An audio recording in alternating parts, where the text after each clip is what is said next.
it's me, Nicolette Mashila. I am back. It is 2019 and welcome to probably one of the best years of your life, because this year is the year you're going to decide to stop making the same financial mistake and you're actually going to improve your life and move a little bit closer to your financial freedom, your financial independence. So let's speak about something that a lot of us tend to do or get guilted into doing or get emotionally blackmailed into doing, and that is lending people money. That stops right now. And if you are considering it, you are thinking about it, or if you are on the other side and you are the borrower, please stop. Please stop going to the people that you know will end up giving you the money without actually due diligence. Just stop. But remember that none of my videos constitute as financial advice. If you are looking for financial advice, please speak to somebody who is registered and certified to give you financial advice. So let's jump straight into it. The reason why I'm kicking off the year with this video is because it is the anniversary of me not getting my 250,000 Rand that I lent out to somebody, and I've not seen a single cent ever since. Are you judging me yet? Because I'm judging me. And I'm sorry, no, I do not have money to give anybody, to lend out to anybody. Let's get that clear and get that straight up, right? So if you are going to be thinking of lending out money to your loved ones, your family members, your boyfriend, your girlfriend, their sister, their cousin, brother, their whoever who really needs it, and those social media people who really have heartbreaking stories, and my heart really bleeds out to them, and I really wish I could help. But you know what? 4 years ago, somebody hurt me so much and hurt my bank balance so much that I'm not even going there. And by the way, for those who think that the money was mine, it was not really my 250,000 Rand. I actually stole it from my own company. So instead of telling this person I don't have that kind of money, I decided, you know what, I am a stuttering, whatever.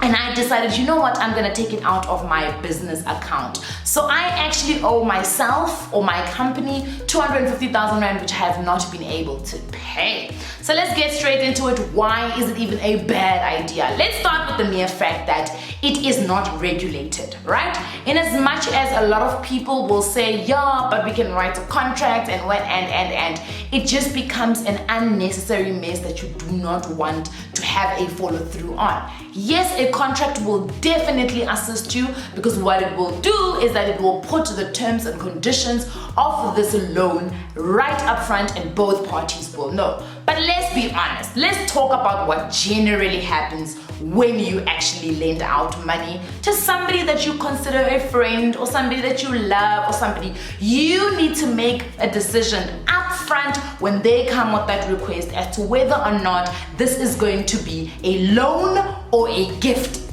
Now, I'm sorry, I don't know how this one person decided that 250,000 Rand could have been a gift. I just don't understand how they made that decision. But unfortunately, I did not have anything written down. Therefore, how do I go to the police, to anybody, and say, listen, I actually lent out this money to this person with the intention that they were going to pay me back, right? Now, what you also need from that person is what we call acknowledgement of the actual loan and actual acknowledgement of the repayment terms. Now again, let's be honest with ourselves and talk a little bit about whether that ever actually happens when you are lending out money to a close relative. It's usually a very quick transaction. It's a very guilted and heavy transaction, because this person will come with their entire life laid out in front of you, and you will be there just thinking, oh my God, what do I do? Do I give this person the money? And you end up giving it. Now, some of the difficult things that will happen right after that happens when you do hand over your money is that it will be very, very difficult for you to ask for it back. A lot of people say, oh, I'm so savage, I will always ask for my money. Yeah, perhaps maybe to certain individuals, but we know that there are certain individuals that are reserved where you might never be able to ask for your money back. Why? Because it's either a respect thing or you don't want to come across as a problem. And most of us, what we think is going to happen if we don't nag this person for our money, is that they will actually not ever come back to borrow more money from you. But you will be surprised. The same people think it's a passage of right? What is it when young boys and girls become girls and boys in Tombi? What? Passage of right passage, whatever that word is or whatever that phrase is. Somehow people that have borrowed money from you seem to think that you are like a never-ending well, like you are Spurs bottomless Coke, or is it Mr. Burger King or McDonald's? They really think that they can just come back, and they can just come back and say, yeah, I know that I owe you this much amount of money. I just thought that maybe if you give me an additional 1,000 rand, I'll bring it back all together. Yeah, but you haven't brought back the first one. Now, because you have given yourself, or you opened yourself up to be this person that is giving out money, unfortunately, again, you get guilted and you end up giving money. So, unless you are going to make peace with the fact that you are actually giving out gifts and donations to people, rather not lend out money. Number two, you are not going to make any interest on that money because you are not a loan shark, number one. And it's very difficult to say to a loved one, I'm giving you 100 rand and it needs to come back as 200 rand. Why? Because they're your loved ones and they really are in a dire need and they really need their money, so you're not going to try and make money from them generally, right? Right.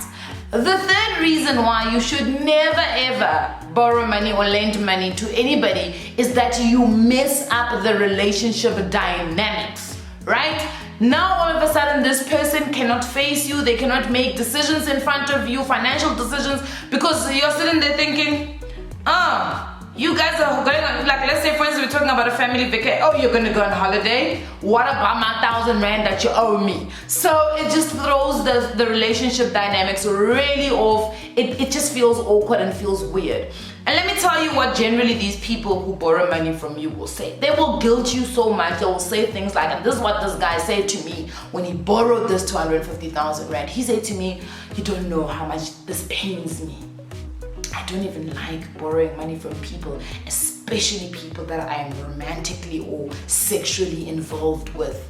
I should have rolled my eyes when you said that, because really it's a played out script. Everyone does it. Anybody who comes and borrows money will tell you of how much they hate the whole process, how much they really do not want to be borrowing money from you, yet they are not going to the bank, where they don't need to feel guilty, where they don't need to have that conversation. I just don't get it, right? And maybe perhaps because I've never been on the other side, where I am the person that is actually borrowing money from anybody, perhaps maybe that's why I don't sympathize or don't understand it. But generally, I think people need to go to the bank, and that's where you need to be sending them. One of the last reasons that I really believe that we should not be borrowing money or lending money out to anybody is really because it's never a priority to the person that actually owes you.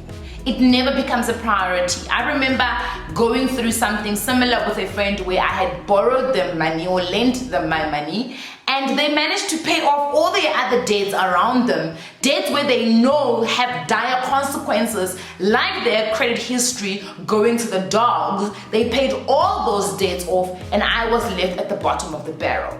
Meanwhile, when they needed this loan, I was the first person who was happy to give it to them with no strings attached, no red tape, no restrictions, and no terms and conditions. So, I'm sorry, I think that going into 2019, if we're going to be taking any steps to becoming better financially and personally managing our finances, it is going to be very important that you put in certain boundaries.